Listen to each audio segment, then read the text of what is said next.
오늘 보게 해주시는 말씀은 잠언서 11장 9절로 12절입니다. 잠언서 11장 9절로 12절. 구약성경 잠언 11장 9절로 12절까지 교독하겠습니다. 악인은 입으로 그의 이웃을 망하게 하여도 의인은 그의 지식으로 말미암아 구원을 얻느니라.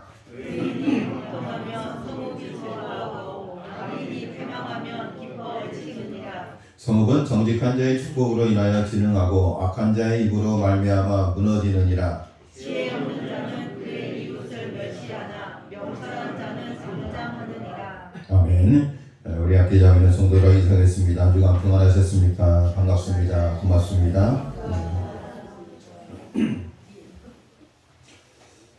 우리 홍석표 집사님 옆에 집사님 지난번에도 예배 참석하셔서 제가 오늘도 예배 참석해 주셔서 고맙습니다. 또 감사하고요. 또 우리 서 집사님 고맙습니다. 우리 따님하고 또 같이 예배 오셨습니다. 고맙습니다.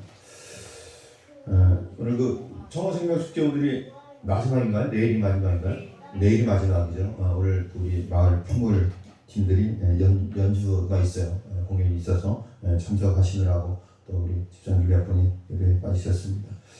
그곳에도 하나님 은혜와 함께 하시고 또 영으로 함께 교통하고 또 은혜 받는 귀한 시간이 되어질 수 있기를 간절히 소망합니다.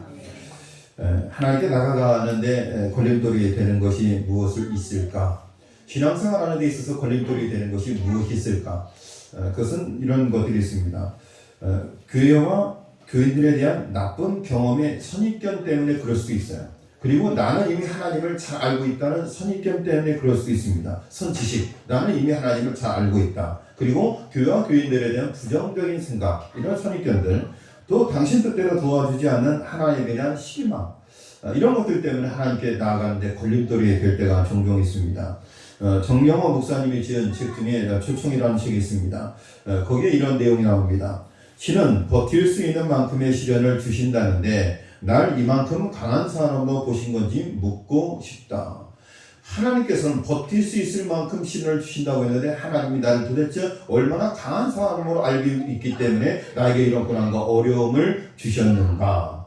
여러분 이 정명호 목사님의 초청이라는 글에 나오는 내용에 공감이 되십니까? 하나님께서는 능히 감당할 시험밖에는 당할 것이 없다고 했는데 나에게 이토록 고난과 큰 어려움을 주신 것을 보니까 제 믿음이 참 대단한가 봅니다. 하나님 저의 믿음을 인정하시는 겁니까? 혹시 이런 질문이 나올 때가 있지 않습니까? 하나님에 대한 질문이 꼬리를 물어갈 때 말입니다. 하나님께 다가가고 싶지만 나의 믿음이, 순종이, 상황이 다양한 걸림돌이 될 때가 있습니다. 그런데 그럴 때마다 홀로 탄식하며 그냥 주저앉아 있으면 되겠습니까? 아닙니다. 우리의 소망은 어디에 있는 것이겠습니까? 시편 기자 중에 걸림돌 투성이의 인물이 있습니다. 그의 인생을 살펴보면 그의 인생에 많은 시련과 어려움이 있었고 하나님 안에 신앙 안에 살아가는데 많은 걸림돌들이 있었습니다. 그 사람은 바로 시편의 다윗입니다. 사실 용감한 다윗에게 늘 좋은 일만 있었던 것을 같지는 않습니다. 그러나 골리앗과의 승리를 통해 이스라엘의 영웅이 된 기쁨도 잠시였습니다. 분명 자신에게 딸까지 줄 정도로 응원했던 사울 왕이 자기를 죽이려고 하고 있었고 목숨을 지키기 위해 미친 척도 해야 했으며 다른 사람이 아니라 친아들인 압살롬에게 쫓겨나 배신과 위협의 삶을 살게 되었습니다. 여러분 다윗의 인생을 살펴보면 여러분 장인에게 미움을 받았고요. 아들에게 배신을 당했습니다. 여러분 자신의 목숨을 지키기 위해서 적국의 몸을 의지하였고 수염에 침을 흘리면서 미친 척하며 쫓겨난 그런 시련과 어려움을 겪게 되었습니다. 파란만장한 인생사, 그의 인생에 보면 많은 걸림돌이 있었음에도 불구하고 그는 하나님 앞에서 늘 우리에게 이렇게 고백하고 있습니다. 즐거워하라. 여러분 그의 인생의 여정을 살펴보면 고맙고 즐거운 일이 하나도 없습니다. 그럼에도 불구하고 다윗은 하나님 앞에서 늘 우리 성도들에게 즐거워하라고 권면하고 있습니다. 여러분 술로 채운 게 아닙니다. 약으로 버틴 것이 아닙니다. 권력으로 위안을 삼지도 않았습니다. 도저히 기뻐할 수 없음에도 불구하고 다윗은 즐거워했습니다. 시편 64편 10절에 보니까 의인은 여호와로 말미암아 즐거워하며 그에게 피하리니 마음이 정직한 자는 다 자랑하리로다. 시편 33편 21절에 보니까 우리 마음이 그를 즐거워하며 우리가 그의 성호를 의지하였기 때문이로다. 다윗에게 요동치는 어려움이 몰려올 때 그는 의도적으로 즐거움을 찾습니다. 여러분 다윗은 시련과 고난 앞에서 의도적으로 하나님 앞에 의식적으로 여호와 하나님을 찾게 되었습니다. 주님을 찾으면 즐거웠습니다. 그래서 더 그분의 꿈속으로 피해 들어갔습니다. 여러분 다윗에게는 상황과 조건이 조금 더 변하지 않는다 해도 마음의 즐거움이 임하게 되었습니다. 사랑하는 성도님 여러분, 우리는 하나님과 살 때에만 즐거움이 있도록 창조되었습니다. 하나님이 계셔야 진정으로 즐겁습니다.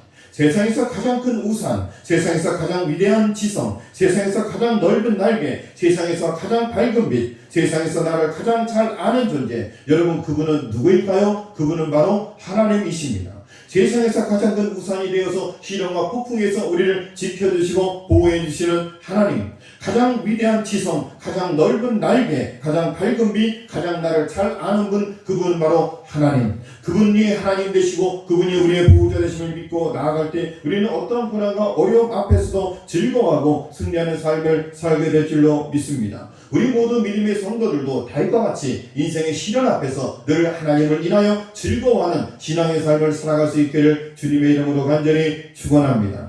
여러분 오늘 본문에 보면 10절과 11절에 공통적으로 나오는 낱말이 하나 있습니다. 한번 찾아보시죠. 어떤 낱말이 나올까요? 10절과 11절. 성읍. 이 사모님 참 눈이 밝아요. 눈이 밝으니까 잘 찾죠. 가장 젊기 때문에 찾는 거예요. 성읍. 의미 형통하면 성읍이 즐거워하고 10절 성읍은 정직한 자의 축복으로 인하여 진흥하고 이렇게 기록되어 있습니다. 옛날에는 사람들이 모여서 큰 마을을 이루면 마을을 빙 둘러싸서 성을 쌓았습니다. 그 성 중간마다 동대문 남대문처럼 성문을 달아서 낯선 사람의 출입을 막았습니다. 그래서 한양으로 들어가기 위해서는 호패를 검사해서 이 사람이 한양에 들어가도 되는 사람인지 안 되는 사람인지 검사를 해서 들여보냈습니다.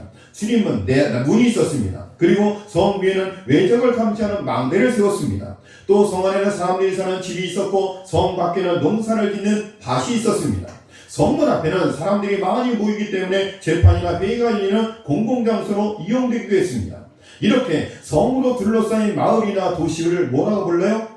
성으로 둘러싸인 마을이나 도시를 뭐라고 불러요? 방금 이야기했죠? 뭐요? 성읍이라고 불러요. 성읍.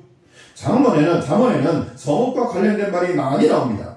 지혜가 길가에 높은 곳과 내거리, 성문격과 문 어기에서 사람을 부르고 현숙한 여인은 성문에서 사람들에게 칭찬을 받습니다. 여러분 잠언의 신앙은 시편의 신앙과 대조를 이루는 것을 보게 됩니다. 시편의 신앙이 성전의 신앙이라면 잠언의 신앙은 성읍의 신앙입니다. 여러분 시편에서는 하나님의 전에서 여호와를 인하여 즐거워하고 하나님 앞에 영광을 올려드리는 시편의 내용들이 많이 나와 있습니다. 반면에 잠언에서는 성읍에 관련된 이야기, 다시 말하면 이웃을 향하여 사랑과 친절을 베푸는 것이라는 것을 이야기하고 있습니다. 다시 말하면 시편은 하나님을 향하여 찬양과 기도를 올려드리는 내용들이 많이 나오고, 그리고 잠언에서는 이웃을 향하여 사랑과 친절을 베푸는 내용들이 많이 나와 있습니다. 시편이 재물의 향기처럼 위로 피어오르는 것이라면 잠언은 포도나풀처럼 옆으로 뻗어나가는 것입니다. 여러분 시편은 위로 올려보내는 것, 누구예요? 모든 영광을 하나님 앞에 올려드리는 것. 제가 10장을 여러 번 말씀드렸습니다. 자, 10장에서 이 가로는 뭐예요? 가로는 뭐예요? 이웃과의 관계를 이야기하는 것. 세로는 뭐예요? 하나님과의 관계를 이야기하는 것. 다시 말하면 세로는 시편, 가로는 잠언이라고 이야기할 수 있다는 이야기. 탈무드에 나오는 이야기입니다. 어떤 한 거지가 부잣집 때문에 기대서서 등을 긁고 있었습니다. 여러분 등이 가벼우면 여러분 어떻게 하십니까? 어떻게 해요? 효자손을 찾습니까? 아니요. 저는 집사람 여보 등 좀 긁어줘. 어렸을 때는 엄마 등 좀 긁어줘. 그럼 어머니가 등을 긁어주세요. 어머니가 등을 막 긁어주면서 등 긁어주면 말을 안 듣는데, 등 긁어주면 말을 안 듣는데. 여러분 자식들이 등을 긁어달라고 그러면 등을 긁어주면 자식들이 말을 안 듣는데. 근데 이게 근거가 있는 얘기예요. 제가 그래서 엄마 말을 잘 안 들어요. 하도 등을 많이 긁어줘가지고. 이제는 결혼했기 때문에 아내에게 여보 등 좀 긁어줘. 집사람이 귀찮으니까 뒤에 효자손 갖고 긁어. 아니야, 난 당신의 손길이 좋아. 여러분 살아있는 전자동 효자손이 있는데 왜 수동 효자손을 쓰겠습니까? 그리고 유진이가 집에서 유진아 아빠 등 좀 긁어줘. 그 유진이가 등을 긁어줘요. 거지가 부잣집 대문에서 기대서 등을 긁고 있었어요. 긁고 있었어요. 이 모습을 본 부자는 거지를 데려다가 목욕을 시키고 입히고 먹여서 보냈습니다. 거지가 등을 긁으니까 목욕을 못해서 등을 가려운 거잖아요. 그래서 이 부자가 이 거지를 데려다가 목욕을 시키고 그리고 맛있는 음식을 먹여서 보냈습니다. 이튿날 두 명의 다른 거지가 이 소문을 듣고 와서 대문에 등을 긁고 있었습니다. 이 두 명의 거지는 왜 그분 대문에서 그 집 때문에 등을 긁었을까요? 그 전날 그 거지를 목욕시켜주고 맛있는 음식을 대접받은 소식을 듣고 자기들도 목욕도 하고 좋은 음식도 먹기 위해서 그 집 때문에서 등을 긁고 있었습니다. 이때 부자는 그들을 실컷 어떻게 했을까요? 실컷 먹였을까요? 아니요, 안 먹였어요. 실컷 때리니 쫓아버렸습니다. 여러분, 혼자 왔을 때는 목욕을 시키고 옷을 입히고 그리고 맛있는 음식을 먹여서 보냈는데 둘이 왔을 때는 왜 실컷 두들겨 패서 내쫓았을까요? 그 이유가 무엇일까요? 쫓겨나는 거지가 말합니다. 아, 부자 양반, 어제와 호의가 다르지 않소? 부자가 이렇게 야단칩니다. 혼자서는 등을 긁을 수 없다. 하지만 둘이서는 서로 긁어줄 수 있느니라. 저는 이 글을 보면서 맞다. 여러분, 혼자서는 등을 긁을 수가 없어요. 그런데 둘이서는 등을 긁을 수가 있다는 거예요. 혼자 할 수 있는 일이 있고 혼자 할 수 없는 일이 있어요. 우리가 둘이서만 할 수 있는 일이 있어요. 서로 도와야만 가능한 일이 있어요. 서로 도와야만 가능한 일이 있을 때는 서로 격려하고 위로하고 도울 수 있는 그런 이웃의 삶을 살아야 된다라는 이야기가 아닐까. 그런 의미에서 탈무드에서 이런 글을 옮겨놓지 않았을까. 그런 생각을 해보게 되었습니다. 잠언서에서는 이웃의 필요를 채워줄 것을 권면하고 있습니다. 시편은 하나님을 섬기는 법을 가르쳐 준다면 잠언은 이웃을 섬기는 법을 가르쳐 주고 있습니다. 오늘 읽을 말씀에서 9절과 12절에 공통적으로 나오는 낱말이 있습니다. 한번 찾아볼까요? 9절과 12절에 보면 공통적으로 나오는 또 단어가 있습니다. 그 단어는 무엇일까요? 이웃. 아, 사모님 너무 잘 맞히니까 사모님 대답하지 마요. 네. 자꾸 맞히니까. 사모님 오늘 두 문제 맞췄으니까 돈 있으면 맛있는 거 오후에 사서 저녁 드세요.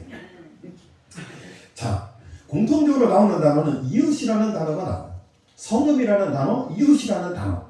성읍에 같이 어울려 사는 이웃을 어떻게 대하고 이웃과 어떤 관계를 맺어야 할 것인가 하는 것이 잠언의 최대 관심사예요. 여러분, 놀라운 것은 잠언에는 하나님을 섬기는 법이 나올까요? 안 나올까요? 여러분, 잠언을 읽어봤죠? 잠언을 읽어보면 하나님을 섬기는 법이 나와요. 11절은 어떻게 해라, 안식일을 어떻게 지켜라, 온전한 11절 어떻게 드려라, 하나님께 예물을 어떻게 드려라, 이런 내용이 나와요? 안 나와요? 안 나와요. 안 나와요. 뭐가 나와요? 이웃과 어떤 관계를 맺고 살아야 되는가? 잠언의 최대의 관심사는 바로 뭐예요? 이웃이다라는 이야기예요. 이웃에 대한 가르침이 압도적으로 많이 나옵니다. 말을 조심해라, 교만하지 마라, 부지런해라, 어려운 사람들을 구제해 주어라, 절과 주를 속이지 말아라. 우리가 인생을 살아가면서 이웃과의 관계 속에서 어떻게 살아야 되고 무엇을 지켜야지 좋은 이웃관계를 맺고 살아갈 수 있는지는 그런 기본적인 내용들을 잠언서에서는 담고 있다라는 이야기예요. 여러분, 그렇다면 이 잠언은 성경이 아닐까요? 아니에요. 성경입니다. 반드시 들어가는 성경입니다. 여러분, 시편도 성경이고 잠언도 성경이에요. 하나님 사랑, 이웃 사랑의 두 가지 조언을 우리에게 이야기하고 있는 거예요. 조시아 W 치프는 책 환대와 구원에서 초기 기독교 서적인 글레메스 1서에 나오는 이야기를 언급합니다. 아브라함, 롯, 라합이 믿음과 환대를 통해 구원을 얻었다는 내용입니다. 결코 우리가 환대로 구원을 받는 것은 아니지만 구원은 반드시 환대로 이어진다는 거예요. 여러분, 이건 아주 중요한 거예요. 우리가 누군가를 돕고 누군가를 섬겨서 구원받는 거 아니에요. 우리가 예수 그리스도를 믿음으로 구원받는 거예요. 그런데 우리가 구원받은 사람은 반드시 누군가를 어떻게 해요? 섬기게 되어 있다는 거예요. 누군가를 환대하게 되어 있다는 거예요. 오늘날 개인주의 시대에서 교회가 잃어버린 것이 있다면 타인을 향한 환대와 손대접일 것입니다. 여러분, 손대접이 뭐예요? 내 손을 써서 이웃을 섬기는 거예요. 밥을 지어서 음식을 만들어서 섬기는 거예요. 그것이 바로 뭐예요? 바로 손대접이에요. 뜻밖의 회심의 저자인 로드아리아 버터필드는 기독교의 적대적이었고 레즈비언 공동체에 소속돼 있었던 사람이었지만 복음을 따라 환대를 베풀었던 한 부부의 식탁교제에 참여해 교류하면서 극적 회심을 경험했습니다. 그러니까 이 사람이 구원받은 이유가 뭐예요? 어떻게 구원받았어요? 식탁교제를 통해서 구원받은 거예요. 여러분, 식구가 뭐예요? 같이 밥을 나누어 먹는 게 식구예요. 여러분, 믿음의 식구들이 우리가 하나님 말씀도 나누지만 육의 양식도 함께 나누어 먹는 것이 진정한 식구다라는 이야기예요.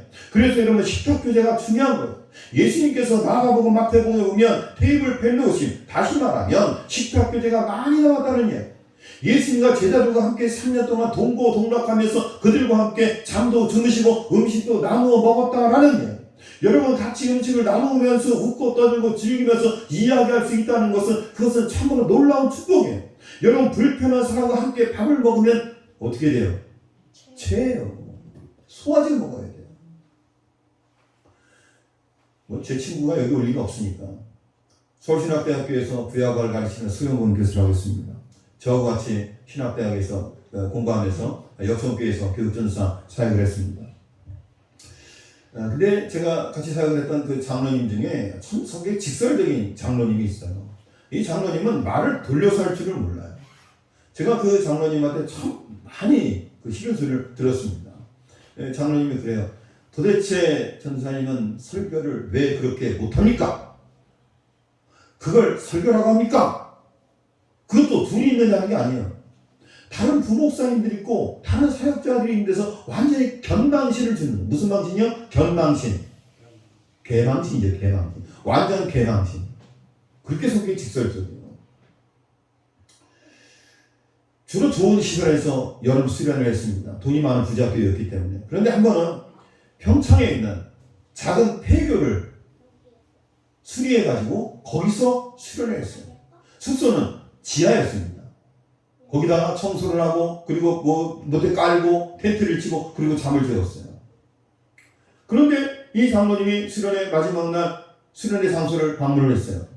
모든 숙소와 환경을 다 보았죠. 화장실은 재래식이고 숙소는 정말 말도 안 되는 그런 숙소고 정말 힘들고 어려운 그런 여건 가운데서 어떻게 보면 좀 아이들 훈련을 시키기 위해서 그런 데서 수련회를 진행하게 되었습니다. 정말 수련회 때 아이들이 은혜를 많이 받았고 좋은 체험을 했다고 이야기를 많이 했습니다.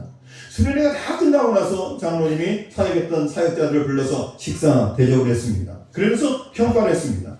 그러면서 장로님에게 장로님 이번 수련회 어떻게 보고 느끼셨습니까? 그랬더니 저는 그 이야기를 하면서 장로님 보통 장로님들 같으면 조금 마음에 안 들어도 수고하셨습니다. 애쓰셨습니다. 감사합니다. 참 좋았습니다. 그렇게 뭐 인사치레로 하지 않습니까? 그런데 이 장로님 뭐라 하냐면 여태까지 제가 20몇 년 동안 수련회 갔지만 이렇게 형편없는 수련회 처음 봤습니다. 와, 저는 체하진 않았어요. 잘 먹었습니다. 어쨌든 제 친구는 체했어요. 그리고 강연에 갔어요. 침을 맞으러 갔더니 한의사 하는 이야기가 도대체 어떻게 스트레스를 받았기 때문에 이렇게 꽉 막히고 체했냐는 거예요.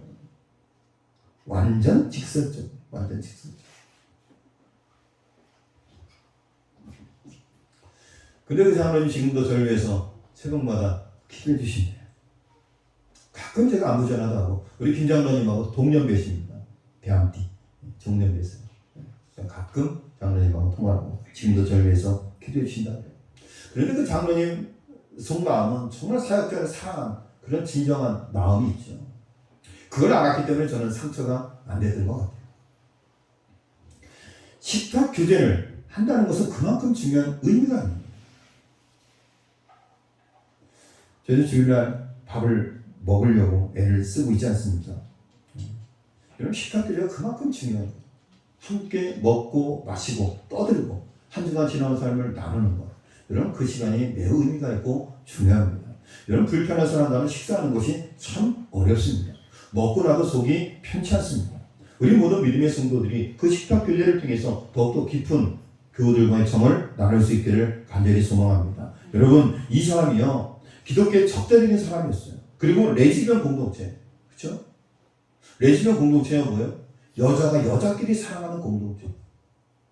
이런 공동체에 몸담고 있던 사람이 식탁 교제를 통해서 극적으로 회심하고 예수님을 믿게 되었다는 거예요. 복음 전도가 잘 되지 않는 시대에 가장 효과적인 복음 전도 방법도 바로 이웃에게 베푸는 환대와 손대접일 것입니다. 그들과 친구가 되어버려 우리의 우정과 섬김을 따라 복음이 흘러가게 될 것입니다. 고립의 시대의 환대의 공동체는 의료 외로운 시대에 가장 좋은 대안이 될 수 있을 것입니다. 예수님의 별명 중에 하나가 세리와 죄인들과 함께 음식과 포도주를 즐기는 사람이었다는 것을 기억해야 될 것입니다. 예수님의 복음은 환대를 통해 흘러 들어갔습니다. 여러분 성전이 예배 공간이라면 성읍은 생활 공간입니다. 요즘 말로 성전은 교회이고 성읍은 동네나 아파트입니다. 교회 생활과 일상생활의 조화를 이루어야 됩니다. 여러분 시편은 성전 생활 그리고 잠언은 뭐예요? 동네 생활, 일상 생활 그 두 가지가 조화를 이루어야지 무례한 기독교라는 평가를 받지 않는다라는 거예요. 여러분, 교회 생활을 잘하는데 사회생활을 전혀 못하면 무례한 기독교라는 평가를 받게 되고 하나님의 영광을 가릴 수도 있다는 이야기. 주 예수 그리스도의 복음의 능력은 바로 이웃과 함께하는 삶, 세리와 창기와 식사하면서 그들을 통해서 주의 사랑과 복음이 흘러가게 되었다는 이야기. 저는 우리 모든 믿음의 성도들이 신앙생활을 교회 안에서뿐만 아니라 마을에서도 직장에서도 예수 그리스도의 복음을 손대접을 통해서 섬김을 통해서 식탁 공동체를 통해서 주 예수 그리스도의 은혜와 사랑을 흘려보낼 수 있는, 그래서 신앙의 조화를 이루며 살아갈 수 있는 저와 여러분 될 수 있기를 간절히 소망합니다. 신약 성경에는 서로라는 말이 60번 넘게 나옵니다. 여러분, 서로는 2명 이상을 이야기하는 서로. 만약 온라인 예배나 공적 예배만 참여하고 사람들과 교제하지 않는다면 성경에 나오는 약속을 무시하고 살아가는 삶이 되는 것입니다. 조너선 에드워드는 천지창조의 목적에서 하나님이 세상을 창조하신 이유를 사람들에게 사랑을 얻기 위해서가 아니라 삼위일체의 충만한 사랑을 나눠주기 위해서라고 말하고 있습니다. 하나님께서 천지를 창조하신 것은 피조물로부터 영광을 얻기 위함이 아니라 삼위일체의 사랑을 나누어주기 위해서, 성도들이 서로 사랑하고 서로 은혜를 나누고 교제하는 삶을 살기 위해서 인간을 창조하셨다고 말씀하고 있습니다. 코로나19 팬데믹으로 온라인 예배가 성행했습니다. 그러나 이제는 현장으로 돌아가야 할 때입니다. 사람은 관계적 존재로 창조되었습니다. 하나님을 사랑하는 삶과 사람을 사랑하는 삶 모두가 필요합니다. 우리 기독교인들이 주변 사람들에게서 칭찬을 받으려면 어떻게 처신해야 할 것인가를 가정에서부터 논의해 봐야 됩니다. 예를 들면 층간소음을 없애기, 우리는 아파트에 살지 않기 때문에 이것이 해당이 안 됩니다만, 주차 예절 지키기, 쓰레기 함부로 버리지 않기, 어린아이들은 어른들을 보면 먼저 인사하기. 가끔 주차를 하다 보면 그런 사람들이 있어요. 어느 온라인에 나온 이야기인데 이런 이야기입니다. 외제차예요, 외제차. 외제차인데 주차장이 있잖아요. 이렇게 가로로 주차를 했어요. 그리고 옆에 있는 차가 문을 못 여는 거예요. 연락처도 안 적혀 있어요. 이 사람 얼마나 신경질이 나겠습니까? 그래서 이 외제차주가 올 때까지 기다렸어요. 기다려서 외제차주가 왔습니다. 그래서 이 사람이 항의를 했어요. 차선을 지켜서, 주차선을 지켜서 정확하게 주차를 해야지 문을 열 수 있지 않습니까? 이렇게 비스듬하게 차를 주차해 놓으면 다음 사람이 그 역할은 무용지물이 되는 겁니다. 어떻게 문을 엽니까? 그렇게 항의를 했어요. 제 생각에는 외제차가 먼저 주차되어 있었고 아마 그곳밖에 주차할 공간이 없었던 것 같아요. 그래서 어렵게 주차를 대하고 나왔던 것 같아요. 그런데 너무나 들어가기가 불편하니까 항의를 한 거죠. 그랬더니 이 외제차의 사주가 적반하장 조수석으로 들어가면 될 거 아닙니까? 그리고 되려 신경질을 내는 거예요. 이게 서로 입씨름을 하다 보니까 그 마트에 있는 사람들이, 많은 사람들이 몰려들기 시작을 했어요. 요즘은요, 그런 일이 생기면 사람들이 뭐부터 꺼내는 줄 알아요? 핸드폰부터 꺼내요. 그리고 그것을 촬영을 해요. 그리고 인터넷에 올려요. 그럼 완전히 개나신다는 거예요. 그 외제차주가 그냥 뺑소니 치고 도망갔대요. 이게 뭐예요? 이웃을 향한 배려예요. 여러분, 정확하게 주차를 해야지 옆 차선도 주차할 수 있는 거예요. 어떤 외제차는요, 주차장의 중간에다가 두 개의 주차 공간을 걸쳐서 가운데 주차를 해요. 왜 그런지 아세요? 자기 차 다치지 않으려고. 여러분, 주차장에 주차하면 혹가다가 문콕이 될 수가 있어요. 옆차가 문을 열다가 자기 차가 상할 수가 있어요. 그것을 미연에 방지하기 위해서 주차 공간을 두 개를 자기가 쓰는 거예요. 이런 사람들이 있어요. 이 아파트 가면요, 엘리베이터를 타면 아이들이 탑니다. 아이들이 타는데 아이들이 처음 오는데 인사를 해요. 그렇죠? 그렇지 않습니까? 아파트 가면 그래요. 안녕하세요? 그리고 인사를 해요. 제가 나한테 왜 인사를 하지? 그런데 그렇게 가르치는 것 같아요. 그래서 아파트에서는 엘리베이터를 타면 어린아이들이 어른들을 만나면 무조건 안녕하세요 그리고 인사를 해요. 그런데 참 기분이 좋았습니다. 성전신앙과 성읍신앙, 시편신앙과 잠언신앙, 교회생활과 일상생활. 저는 목회를 하면서 우리 시독교 성도들이요, 잠언신앙과 시편신앙, 교회생활과 일상생활, 성전신앙과 성읍생활, 이 두 가지가 조화를 이룰 수 있기를 간절히 소망합니다. 그래서 무례한 기독교인들이 아니라 친절한 기독교인이라는 칭찬을 받는 저와 여러분 될 수 있기를 간절히 소망합니다. 매일 우리 강의실과 화장실을 청소하는 아주머니 이름은 무엇입니까? 이게 시험 문제예요. 간호대학교 기말시험에 이 문제가 나왔어요. 매일 우리 강의실과 화장실을 청소하는 아주머니 이름은 누구입니까? 매번 우리 시동리에서 쓰레기를 수거해가는 분의 이름은 무엇입니까? 혹시 아시는 분? 전 몰라요. 일찍 수고해 갔으니까 만날 일이 별로 없죠. 어느 대학 간호학과 기말시험 문제입니다. 세상에 청소하는 사람의 이름을 누가 기억하겠습니까? 학생들이 조심스럽게 교수에게 항의했습니다. 그랬더니 교수님은 간호사의 기본은 사람을 향한 관심이기 때문에 이 문제가 아주 중요하다고 답을 했습니다. 여러분 그렇습니다. 사실 간호사만 아니라 모든 직업의 기본은 사람일 것입니다. 저는 가끔 그런 생각을 해요. 요양보호사가 우리 부모님들에게 진짜 효자다. 그런 생각을 해요.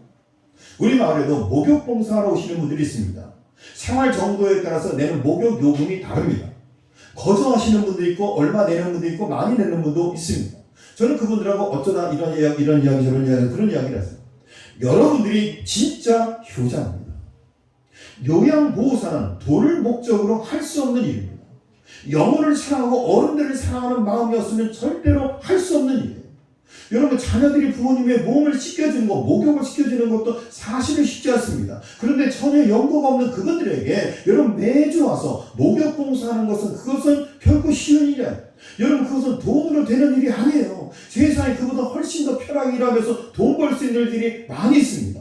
그럼에도 불구하고 그분들이 하는 것은 뭐냐면 그 영혼들, 그 어른들을 사랑하는 마음과 존중하는 마음이 있기 때문에 할 수 있다는 일. 저는 요양보호사는 시험으로 될 일이 아니라는 일. 인성이 기본이 되어져야 된다는 일. 어른들을 사랑하고 존경하는 마음, 사랑하는 마음, 그 마음이 있으면 여러분 시험 잘 못 봐도 괜찮아요. 지식이 좀 없어도 괜찮아요. 저도 그 요양보호사 관련된 어떤 그 영상 같은 거 저도 그좀 공부를 해봤거든요. 여러분 지극히 상식적인 내용들이에요. 그리고 중요한 건 뭐예요? 마음이 중요한 거예요. 정말 어른들을 사랑하는 마음이 있으면 되는. 그러면 요양보호사 잘 할 수 있는 거예요. 큰 소리로 얘기하지 않기, 치매의 노인이 엉뚱한 말 해도 화내지 않기. 여러분 이것은 지극히 상식적인 이야기예요. 반론을 제기하거나 억지로 우기지 말고 일단 수용하고 받아들여. 뭐 그런 내용들이에요. 너희가 여기 내 형제 자매 가운데 지극히 보잘것없는 사람 하나에게 한 것이 곧 내게 한 것이니라. 마태복음 25장 40절 말씀. 예수님이 최후의 심판 비유에서 하신 말씀입니다. 인자가 천사들과 더불어 영광에 둘러싸여 올 때 영광의 보좌에 앉아서 모든 사람을 양과 염소 가르듯 갈라 심판하실 것입니다. 여러분 마지막 때 심판하실 때 양과 염소를 가르듯이 갈라서 심판하시는데 그때 양무리에 속한 사람은 하나님께서 창세 때부터 준비한 나라를 차지하게 되지요. 이 사람들은 얼마나 대단한 일을 했기에 엄청난 복을 받게 된 것일까요? 여러분 마지막 때 주님이 이 땅에 죄를 메고 들어 가셔질 때 양과 염소를 가듯이 갈라 놓으시는데 여러분 어떤 자리에 서기를 원하십니까? 구원의 반열에 이르기를 원하지 않습니까? 여러분 그러기 위해서는 지극히 보잘것없는 한 사람을 돌보는 그 사명을 감당할 수 있기를 바랍니다. 그것이 곧 누구에게 한 것이에요? 그것이 곧 예수님에게 한 것이라는 거예요.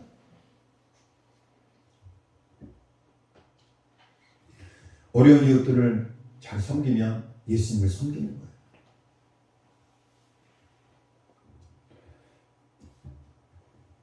식사를 이렇게 준비하면서 우리 다른 교회도 가보고 대화를 하면서 식사를 함께 나눌 수 있다는 것이 얼마나 감사한 일인지 몰라요. 제가 오늘 컵라면을 갖다 놨는데 권사님이 국수 먹자 해서 김치칼국수 먹게 됐습니다. 감사해요. 고맙고. 코로나 이전에는 당연하게 생각했던 것이 시간이 흘러가면서 다른 교회 상황들 이런 걸 보면서 아예 식사를 하지 않거나 식사를 못하니까 아예 오후 예배를 없애버리거나 그런 교회들이 있어요.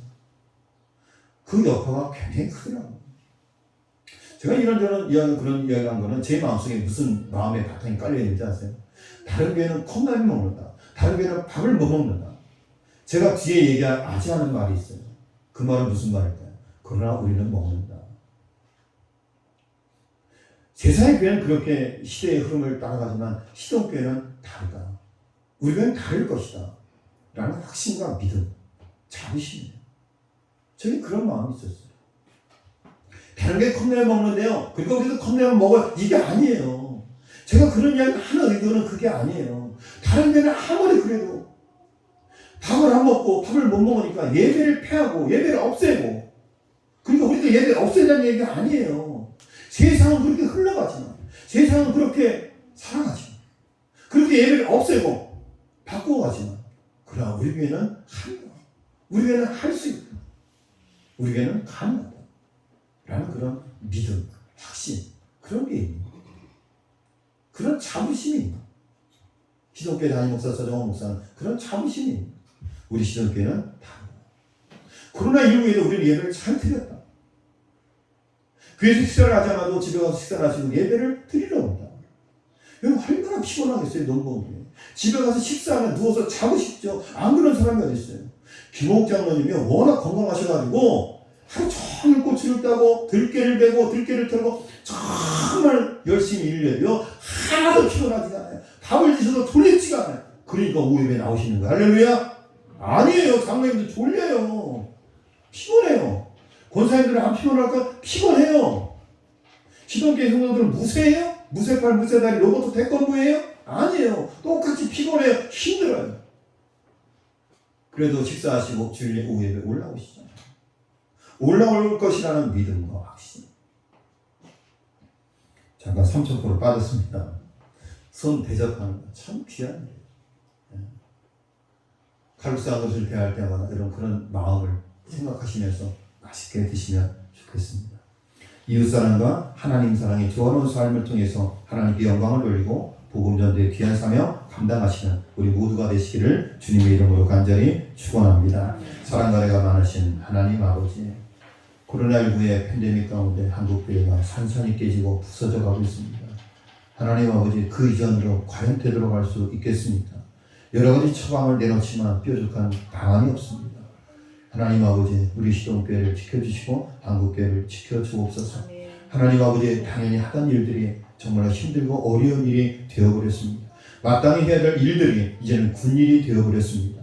이것을 꼭 해야 되나 라는 생각이 들게 되었습니다. 하나님 아버지, 이것이 하루아침에 고쳐질 수는 없지만 하나님 아버지, 이전보다 더욱더 건강한 한국교회로 변화될 수 있도록 하나님 인도하시며 우리 시동교회가 그런 도전과 은혜를 줄 수 있는 건강한 교회가 될 수 있도록 인도하시고, 그를 위해서 늘 애쓰고 수고하는 우리 주방 권사님, 집사님들 하나님 하늘의 놀라운 은혜와 축복으로 붙잡아 주시고 영육간의 강건함으로 함께하여 주옵소서. 우리가 한 그릇의 국수를 대하고 한 그릇의 칼국수를 대할 때마다 그 은혜와 사랑을 늘 기억하며 감사하며 서로 교제하고 은혜를 나눌 수 있는 복된 시간 될 수 있도록 축복하여 주옵소서. 하나님 사랑, 이웃 사랑, 성전 신앙, 성업 신앙, 하나님 아버지 일상생활과 신앙생활, 이 모든 것들의 조화를 잘 이루어서 세상에서 무례한 기독교인들이라고 책망받는 인생들이 아니라 친절한 신앙인들로 복음의 통로로 쓰임받는 우리 성도들의 삶이 될 수 있도록 인도하여 주옵소서. 이 모든 말씀 예수님의 이름으로 기도드렸습니다. 아멘.